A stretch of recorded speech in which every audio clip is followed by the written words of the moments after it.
అతని పేరు జాన్సన్. అతను ఒక టింబర్ డిపోలో పనిచేసేవాడు. టింబర్ డిపో అని తెలుసు కదండి, చెక్కలు కట్ చేస్తూ ఉంటారు కదా, చెట్లు దొంగలు తీసుకొచ్చి కట్ చేస్తూ ఉంటారే, ఆ టింబర్ డిపోలో తను పనిచేసేవాడు.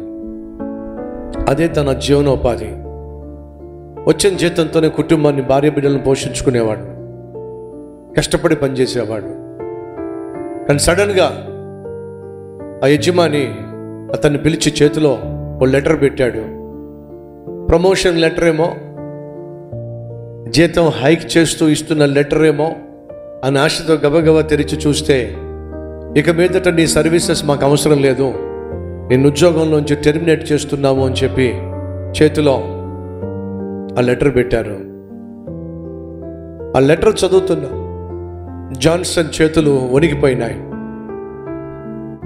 అర్ధంతరంగా ఉద్యోగం తీసేస్తే ఆధారపడినటువంటి నా కుటుంబం ఎలా బతుకుతుంది? కాళ్ళ ఎలా పడ్డాడు. సరే కనీసం ఒక 3 months అన్న నోటీస్ ఇవ్వాలి కదా. అర్ధంతరంగా ఉద్యోగం తీసేస్తే ఎలా? దయచేసి అర్థం చేసుకోండి, నా భార్య, నా కుటుంబం ఆధారపడింది ఉద్యోగం మీద. యజమాని జాలి పడలా. ఎన్నెన్నో ఆలోచనలు జాన్సన్ మదిలో మెదిలినాయి.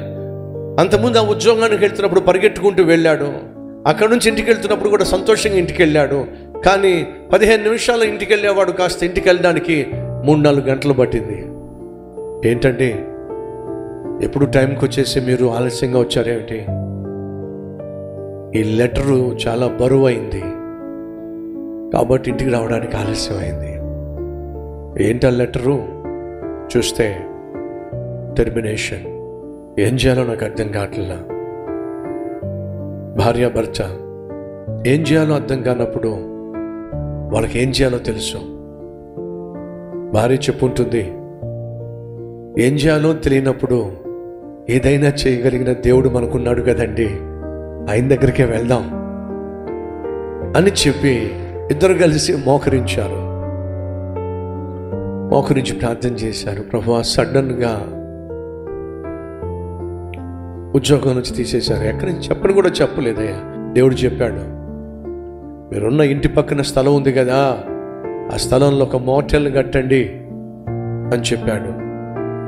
అప్పటిదాకా ఒక సామిల్లో ఉద్యోగం చేసుకునే ఒక ఉద్యోగిగా ఉండి జీతం మీద ఆధారపడిన వ్యక్తి కాస్త దేవుడు చెప్పాడని ఒక చక్కని చిన్న మోటల్ కట్టాడు.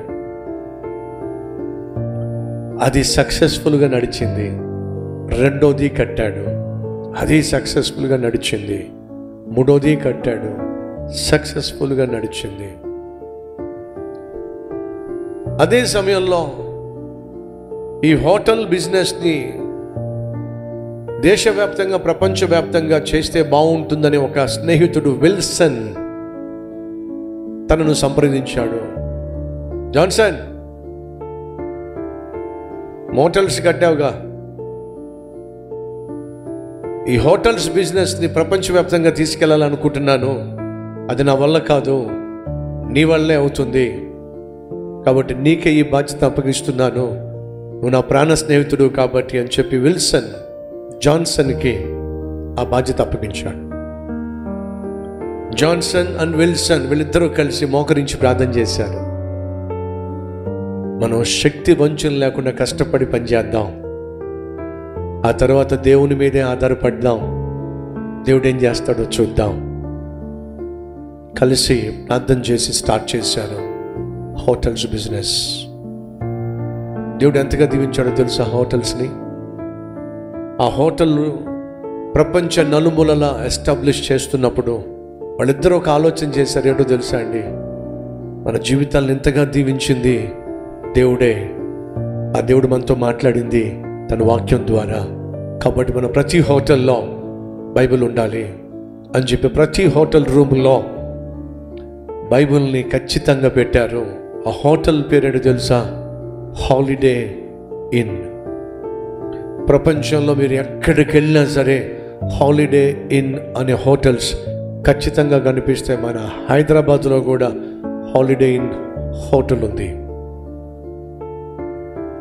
ఆ రోజు ఓ ద్వారం మూయబడింది. నిరుత్సాహపడి నిస్పృహకు లోనైపోయి చచ్చిపోతే బాగుండు అని చెప్పి ఆత్మహత్య ప్రయత్నం చేయలేదండి.